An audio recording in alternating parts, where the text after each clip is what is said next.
হরে কৃষ্ণ কৃষ্ণ কৃষ্ণ হরে হরে। তো ভক্তবৃন্দগণ, আজকের ভিডিওটি রয়েছে 2025 সালের নতুন বছরের প্রথম পূর্ণগ্রাস চন্দ্রগ্রহণ পালিত হবে 29শে ফাল্গুন অর্থাৎ 14ই মার্চ শুক্রবার।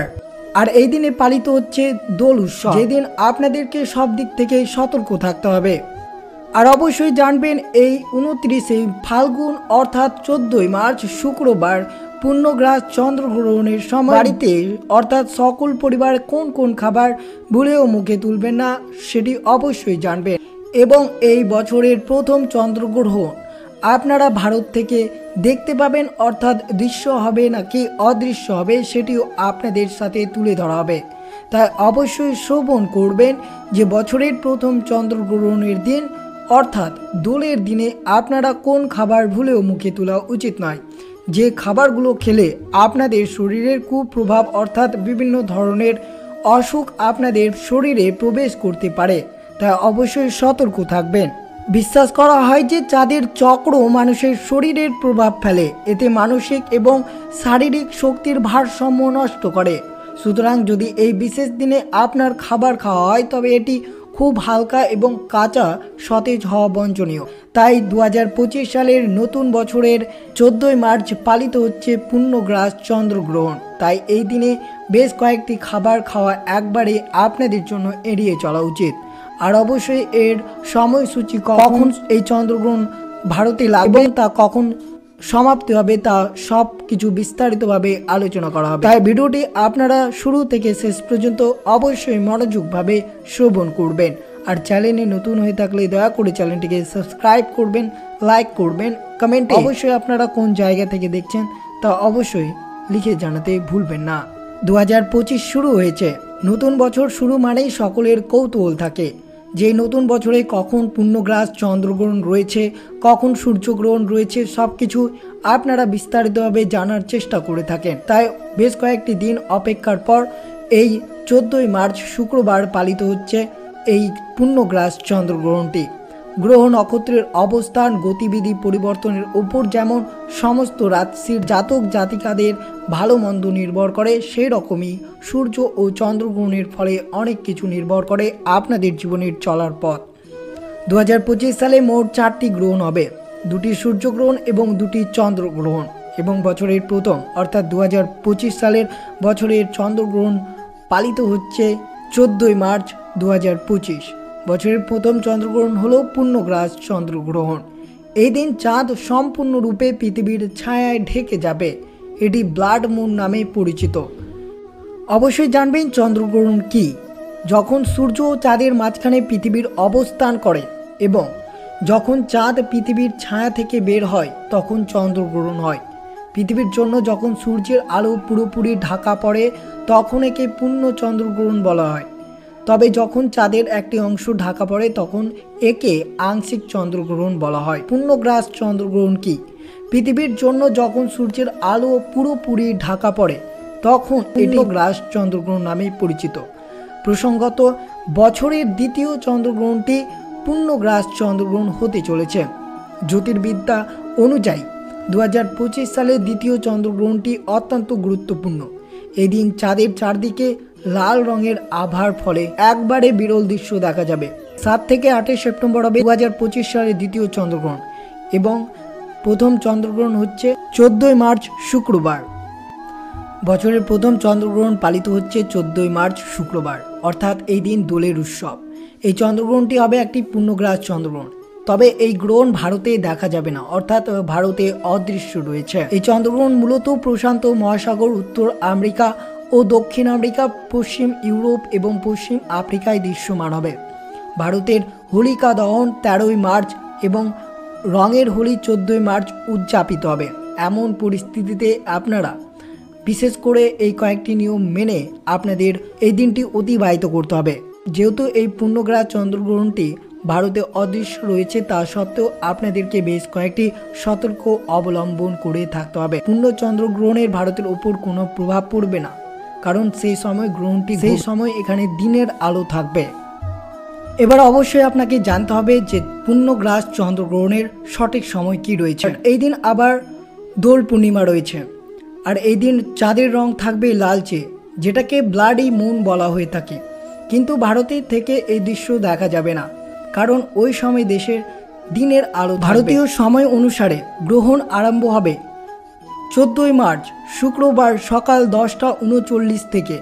পূর্ণগ্রাস আরম্ভ হবে সকাল 11:56 গ্রহণ মধ্য অর্থাৎ গ্রহণ মধ্য অবস্থায় থাকবে দুপুর 12:29 পর্যন্ত। পূর্ণগ্রাস সমাপ্তি হবে দুপুর 1:02 পর্যন্ত। গ্রহণ সমাপ্তি হবে দুপুর 2:18 পর্যন্ত।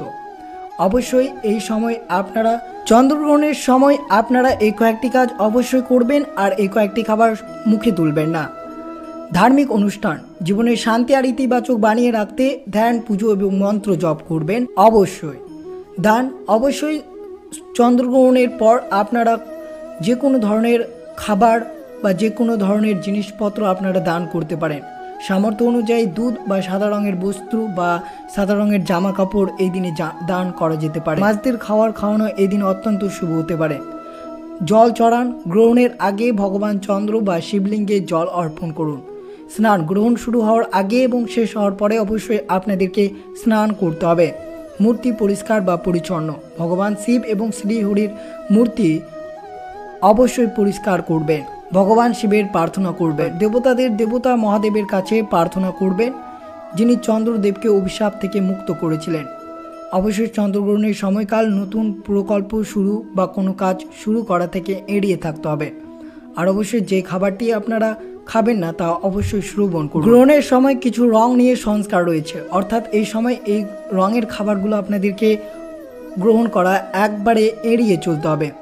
যেমন সাদা রঙের খাবার, যেমন ভাত, দই, দুধ এড়িয়ে চলতে বলা হয়েছে। আর অবশ্যই মনে রাখবেন এই সময় আপনারা কোনো ভারী বা মশলাদার খাবার গ্রহণ করবেন না। মাছ, মাংস বা কোনো ধরনের অ্যালকোহল এই ধরনের নেশারে আপনারা পূর্ণগ্রাস চন্দ্রগ্রহণের সময় একবারে মুখে তুলবেন না। এই কাজগুলো প্রচলিত বিশ্বাস থেকে কেউ কেউ করে থাকেন, যদিও এটি আপনাদের করা একবারেই শুভ হতে পারে। চন্দ্রগ্রহণ ঘিরে মানুষের মনে নানা রকমের সংস্কার আছে। অনেকেই মনে করেন চন্দ্রগ্রহণের সময় খাবার খাওয়া অথবা এইসব শরীরে নেতিবাচক প্রভাব পড়ে, তাই প্রভাব মুক্তি থাকতে অনেকে খাবারে কিংবা জলে তুলসী পাতা দিয়ে রাখেন। অনেকেই আবার গ্রহণের সময় কোনো খাবার খেতে বারণ করা রয়েছে, যেগুলো আপনাদের সাথে তুলে ধরলাম। সেই খাবারগুলো অবশ্যই মুখে তুলবেন না। অবশ্যই মনে রাখবেন চন্দ্রগ্রহণের সময় রাগ করবেন না। রাগ করা আপনার জন্য পরবর্তী 15 দিন বিপজ্জনক হতে পারে। চন্দ্রগ্রহণের সময় খাবার খাবেন না। এছাড়াও পুজো পাঠ সম্পূর্ণরূপে নিষিদ্ধ রয়েছে। চন্দ্রগ্রহণের সময় কোনো নির্জন স্থানে বা শ্মশানে যাওয়া একবারে উচিত নয়। এই সময়ের মধ্যে নেতিবাচক শক্তি খুব প্রভাবশালী হয়। চন্দ্রগ্রহণের সময় কোনো ব্যক্তি কোনো নতুন কাজ শুরু করা উচিত নয়। এটা বিশ্বাস করা হয় যে গ্রহণের সময় নেতিবাচক শক্তি বেশি থাকে। গ্রহণের সময় স্বামী স্ত্রীর মধ্যে কোনো সম্পর্ক যাতে না হয় এই চন্দ্রগ্রহণের সময়, এটি করলে আপনার বাড়ির সুখ শান্তি নষ্ট হয়ে যেতে পারে। চন্দ্রগ্রহণের সময় অবশ্যই ভগবান বিষ্ণুর এই মহামন্ত্রটি জপ করতে পারেন। ওম নমঃ ভগবতে বাসুদেবায় নমঃ। এই মন্ত্রটি অবশ্যই আপনারা জপ করবেন 108 বার, যা 10 গুণ ফলদায়ক বলে বিবেচিত করা হয়। চন্দ্রগ্রহণের পর বিশুদ্ধ গঙ্গা জলে অবশ্যই 1 বালতি জলে গঙ্গা জল মিশিয়ে স্নান করতে পারেন এবং পরবর্তীকালে গরিবদের অবশ্যই খাদ্য বস্ত্র দান করতে পারেন। চন্দ্রগ্রহণের পর পুরো ঘর শুদ্ধ করতে হবে, এতে করে ঘরের সমস্ত নেতিবাচক শক্তি চলে যায়। গ্রহণের সময় গরুকে ঘাস, পাখিকে খাবার, অভাবীকে বস্ত্র দান করলে বহু গুণ পুণ্য হয়। শাস্ত্রে বলা রয়েছে গ্রহণের সময় গ্রহণ শেষ হওয়া পর্যন্ত দৈব মূর্তি স্পর্শ করবে না। বাড়ির মন্দির দরজা বন্ধ করে দেওয়া উচিত, যাতে ভগবানের ওপর গ্রহণের কোনো প্রভাব না পড়ে। সূতকাল বা গ্রহণের সময় অশুভ শক্তির ক্ষমতা বহুগুণ বৃদ্ধি পায়, তাই এই সময় নির্জন স্থান বা শ্মশানে একবারে যাওয়া উচিত নয়। গ্রহণ সময় চুল এবং নখ কাটবেন না। এছাড়াও ভোজন বা জল গ্রহণ অনুচিত, তা অবশ্যই আপনারা সতর্ক থাকবেন। আর চন্দ্রগ্রহণের পর অবশ্যই যা করবেন, চন্দ্রগ্রহণের সময় চাঁদ সম্পর্কিত মন্ত্র জপ করা উচিত। গ্রহণ শেষ হলে স্নান করে শুদ্ধ বস্ত্র পরে দান করা উচিত। গ্রহণ শেষ হলে অন্য কোনো কাজ করবেন। গ্রহণ শেষ হলে সারা ঘরে গঙ্গা জল ছিটিয়ে শুদ্ধ করা উচিত। কাছাকাছি কোনো মন্দিরে পুজো করে দান করুন। গ্রহণ শেষ হলে গরুকে রুটি খাওয়ানো অত্যন্ত শুভ হতে পারে। লক্ষ্মীর কৃপা প্রাপ্তির জন্য গ্রহণের পর ইন্দ্রের পুজো করার বিধান রয়েছে। তুলসীর চারপাশে অবশ্যই প্রদীপ জ্বালাবেন। এতে বাড়ির পরিবেশ প্রাণোজ্জ্বল থাকবে এবং বাড়িতে সর্বদা পজিটিভ শক্তি আদান পাবে। তো অবশ্যই 14ই মার্চ শুক্রবার বছরের প্রথম পূর্ণগ্রাস চন্দ্রগ্রহণ পালিত হচ্ছে, যেটি ভারতে অদৃশ্য রয়েছে। তো অবশ্যই আপনারা জানলেন যে কোন কোন খাবার খাবেন, কোন কোন খাবার খাবেন না, আর অবশ্যই কোন কাজগুলো করবেন না, তা অবশ্যই আপনাদের সাথে বিস্তারিতভাবে আলোচনা করা হলো।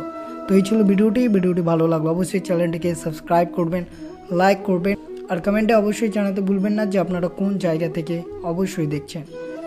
সুস্থ থাকবেন, সতর্ক থাকবেন। জয় শ্রীকৃষ্ণ। রাধে রাধে।